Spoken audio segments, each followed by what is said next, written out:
That is exactly how I look when I sneeze. Purple and dragon horns and everything. Hello everybody, it's a year to you, and welcome back to Let's Play Spyro 2 Ripto's Rage. In the previous episode, we conquered almost everything in Fracture Hills. Unfortunately, we had to come back to that level a little bit later, because there's one thing in there that we can't do quite yet. I don't know why I said unfortunately, because I really love that level. But anyway, now let's go inside this area. Oh, Spyro, hello! I'm having trouble with this door, but I think some orb power might unstick it. Ah, I see you've collected a good number of orbs there. Alright then, so now we take care of that. We're in this video off here, I'm just kidding. We go over this way, we collect some more gemstones along the way. Then they're always super shiny to get, which I always do appreciate. Unfortunately, we got money bags right there, and there's a level beyond that door we can't access until we pay him off, because yay. Boy, that's gonna be fun, but thankfully we don't have to deal with that for at least another video. And there's a... money bags can teleport! But the thing that's especially worth note is over here. Would you like me to take you to a world where you can find a new talisman?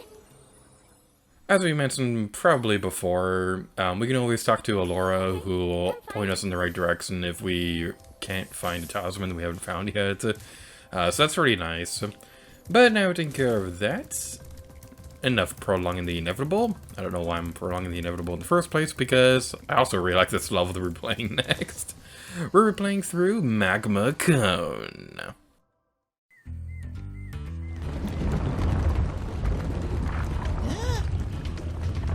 Oh. Oh. Oh. Oh.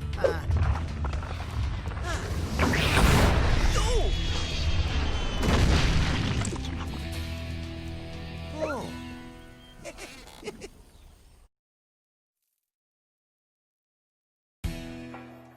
That guy's buddy just got burned alive, and he just looks at the camera and is like, who cares? This game is morbid! Hello, Spyro. I suppose you're here for the party. I'm afraid it's been cancelled because the stupid Earth Shapers set off the volcano. So this level continues a trend that I've been praising this entire game. So, not only does this game reference levels across the entire thing to make it feel like an interconnected world, it also references characters, because you may notice that the past two levels that we've played, this one and Fracture Hills, both feature fawns and Earth Shapers, and the worlds of Ice Cavern and... is that the place? I don't care. The levels Ice Cavern and...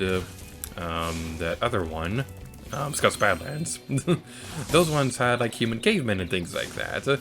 So, yeah, it's really interesting because, can I not get rid of this guy? There we go.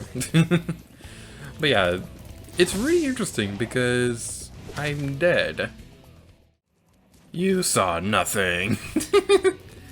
But as I was trying to say a moment ago, but I failed to because I'm not the best speaker in the world. What I absolutely love about this game is not only do the worlds themselves get referenced, but the kind of people that you meet along the way as well. Because, as we saw before, the worlds of Ice Caverns and Scott's Badlands featured cavemen-like people because those worlds were found in a pretty relatively close location. And... that death is so violent, but it's also kind of funny. But yeah, we also saw the Earth Shapers in the world of Fracture Hills as well. So it's just really cool to see just how interconnected this game is. And yeah, I just really love it when games do that. So there's a jerk around here. Basically what you want to do is that you want to keep an eye on him so that the flaming ball of doom and destruction and death doesn't destroy you, and you need to destroy them with a charge attack. A fire will not work against that guy, so you definitely want to keep that in mind. Now this right here, we need to go into a higher place to get up there, so luckily there's a cone over here surrounded by magma. Except it can't be surrounded by magma because magma is what lava is called when it's underground, and we are not underground, at least not yet. So we go over here. Unfortunately, we need to pick them up the old-fashioned way because our dragonfly is dead. That's unfortunate. So we'll take care of that, let that explode. I still love that animation, how it just goes flying into the air. We've seen it so many times, and I still love it every single time. So we can destroy the snails, and that will turn into a dragonfly, because that's the logic of Spyro the Dragon.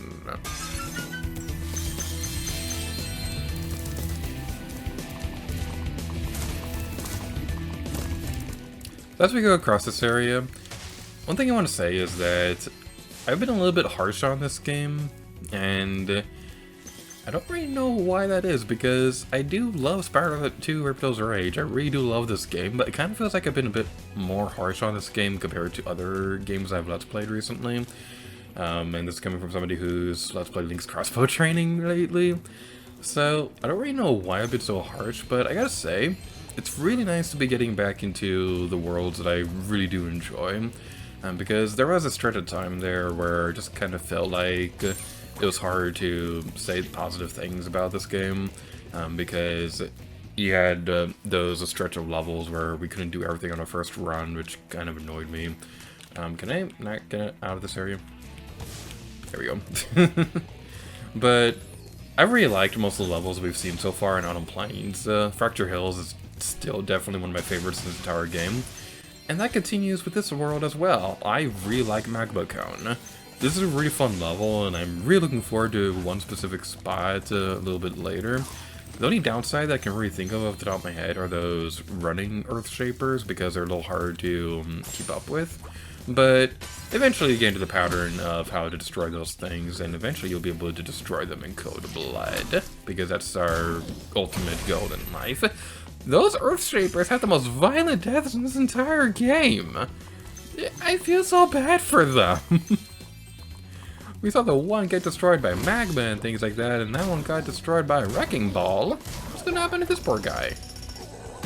He got drilled to death, and these guys are just dancing. This is morbid. These guys are like Batman villains or something. I may or may not have Batman on the mind, because I've been kind of binge playing through the Batman Arkham games. I beat Arkham Asylum a little while back, and I wanted to get the other ones for a while. I couldn't until recently, and I gotta say, I've been really enjoying them. Probably not the best topic in the world to discuss in a Spyro the Dragon video, but it's my channel. I can talk about whatever I feel like, because Batman Arkham Asylum is awesome, and Batman Arkham City was amazing, and I'm currently playing through Batman Arkham Origins. It seems like Arkham Origins is the one that everybody says is like the worst in the series, but honestly, I've been really enjoying it so far. Like, I'm not quite sure where I would rank amongst the rest of the games in that series. I think Arkham City is my favorite that I've played so far, but Arkham Origins is really, really fun. And unfortunately, I am playing on the Wii U version, which means that it is the lesser version, because the jerks who made that game scrapped a bunch of features from the other versions, even though they would have worked fine on Wii U. It just seems like the common trend of any game that got ported to the Wii U during that era. It was unfortunate, but it happened a lot. But even with the scrapped content, Arkham Origins is still really fun. I especially loved the opening. It was so good. Again, this probably isn't the best topic to discuss during a Spyro the Dragon video, but again, at the risk of sounding like a broken record, it's my channel, I can do whatever I want. Is there anything that we missed? No, there isn't. Let's go talk to Moneybags. Hopefully Batman can beat you up. The elevator in the next room can take you to the volcano. You can have unlimited use of the elevator for a one-time fee of only a few gems. It's a pleasure doing business with you. Simply step onto the elevator and it will take you to the bottom. When you want to come back up, just step on it again. So, I have a theory. You didn't really use gems for a whole lot in the first game. So my theory is that the reason why they introduced Moneybags and locked level progression behind spending gems was to answer that problem, that gems didn't really seem to matter that much in the first game. Do I like it? No. Do I like how the first game handled it? Kind of. Like I said, they didn't really do much. But, honestly, blocking level, progressing behind any kind of monetary thing, real or fake, it's not good level design. I'm sorry, but it is just not good level design at all, because you go through that area and you think, I earned all the stuff that it wants me to spend to continue onwards, when there's really no reason why I need to spend it. It's just not good level design. But what is fun level design is this area. I've been waiting for this for a long time. This area is also one of my favorite moments in the entire game. Climbing up this cone while these magma balls fall down.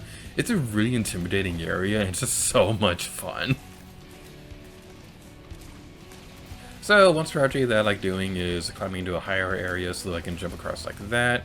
It doesn't save a whole lot of time, but it's still a lot of fun to do. So we want to be careful with that, and it's going to be following across a pattern. So jump to the side as the magma ball falls down, and then you'll be able to continue onwards. Thanks for closing the lid on the volcano, Spyro. Things were getting a little too hot around here. By the way, here's a talisman I was saving for the party later. I think you deserve it more.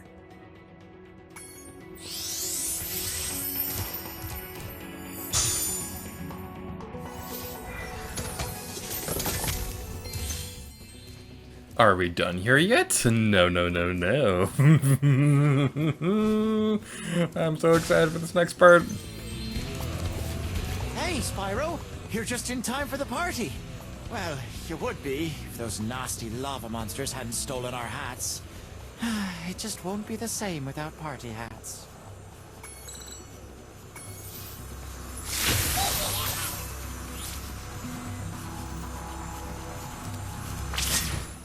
So now we have to fly around this area and destroy these jerks. If I wasn't a dummy and actually aimed properly. Come on! Is that gonna work?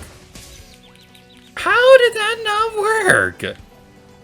Come on, die! There we go. Oh, I see what I was doing wrong. I'm supposed to pick up the lava ball things first.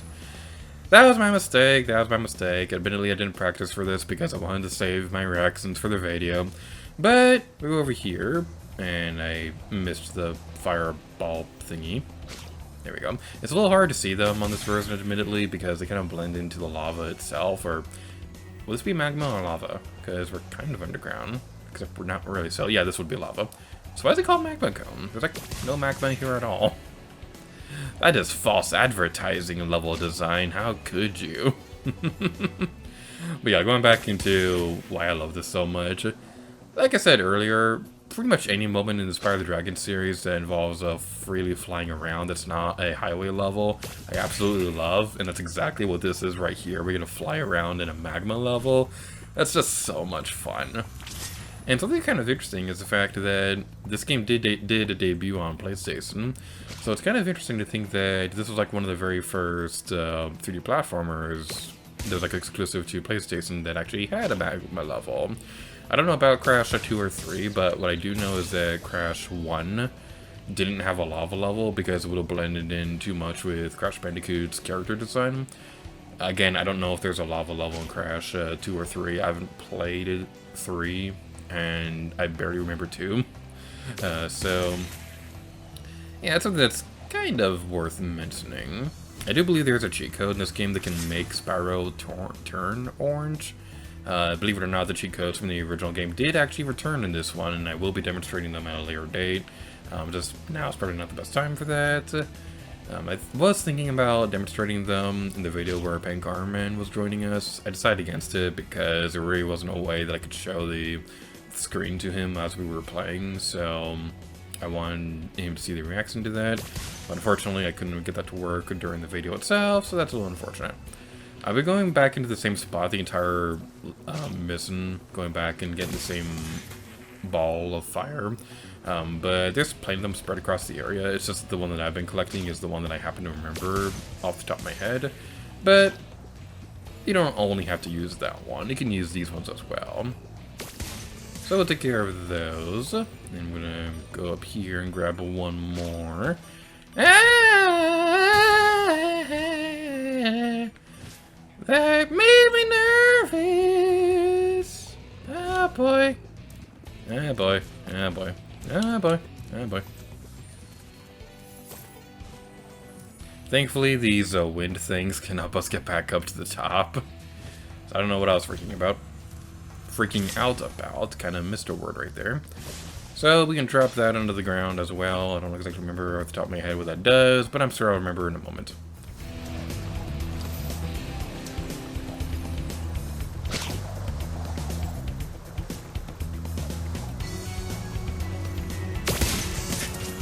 Thanks, Spyro. You saved the party. Here, this got mixed in with the cheese balls, and I almost chipped a tooth on it. Now that you mentioned that you bit into this, I kind of don't want it anymore. Did you have another level for me, or am I crazy? I think I'm crazy. So I do believe... How many more is there? There are 2 more of those things. There are 2 more orbs for us to find. And I don't remember off the top of my head where we find them at.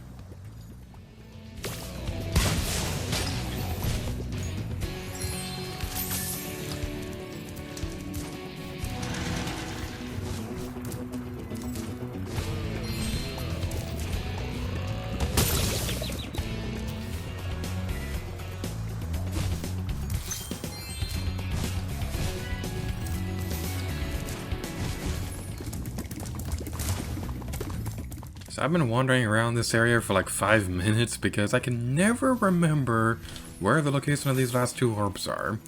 But what we want to do is that on the above ground part of this level, you want to go into this part of the cone. And then as we go across this area, there's some more gemstones for us to find right here. And down there is where we need to go next. It's kind of interesting how the exterior of this area is all magma-y, but this area is like a frozen area. That's pretty nice. Interesting detail. Unfortunately... Ooh, we got 400 gems. That's pretty nice. Unfortunately, we have to talk to this bozo again. Check out this cool cave I found. Let's play a little game. Every so often, a piece of this crystal popcorn pops out of the ground. The first one to grab 10 of them wins. I mean, look at him. He's not even looking at us when we're talking to him. You didn't even get to finish your sentence. So basically what we want to do is that there's going to be some shiny thingies around. This is the part of the game where I desperately wish he could move the camera, like zoom the camera out, because it is kind of hard to see where these things are coming from, and it's, I'm not a big fan of this. Like, the level itself isn't all that hard, it's just the fact that you can't zoom the camera out, so it's really hard to see at times. But, like Hunter said, the first 1 to 3 gets to conquer the world. He's 4 away, and we're 5 away, so as long as he doesn't get 4 more, then we should be okay. Like I said, it's not that hard, it's just a little obnoxious at times. Just keep an eye on where everything is, don't let him grab any. One strategy that you can do, that I'm doing right now, is go up in front of him and steal the ones that he's trying to get, because that'll prevent him from getting anything.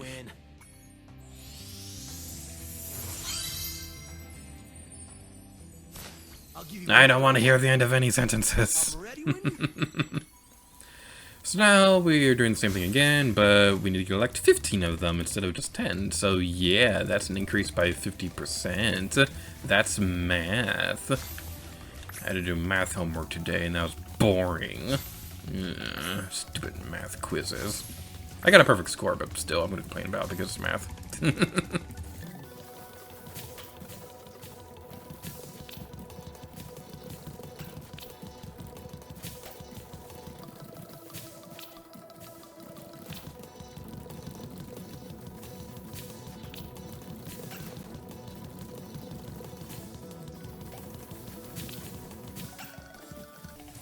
Ah, I saw one right here. And there's another one over here. Stupid hunter! Stupid hunter! I hate your stupid face! Okay, I gotta say, why can't we have more missions where with Alora?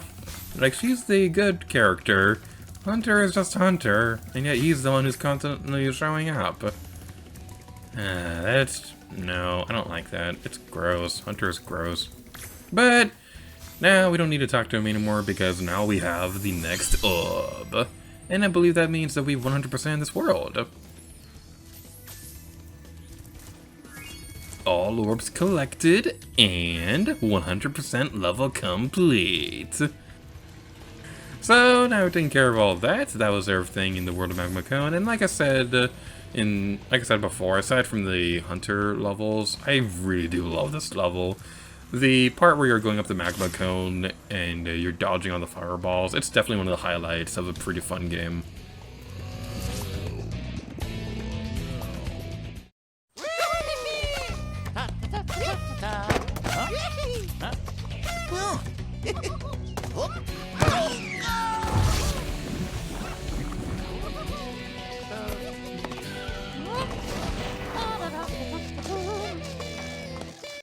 Why are these guys so casual about homicide? So now we've taken care of all that, we're in this video off here. So thank you all so much for watching this episode of Spyro 2 Ripto's Rage. And until next time, Lady Gear to you. Oh yeah.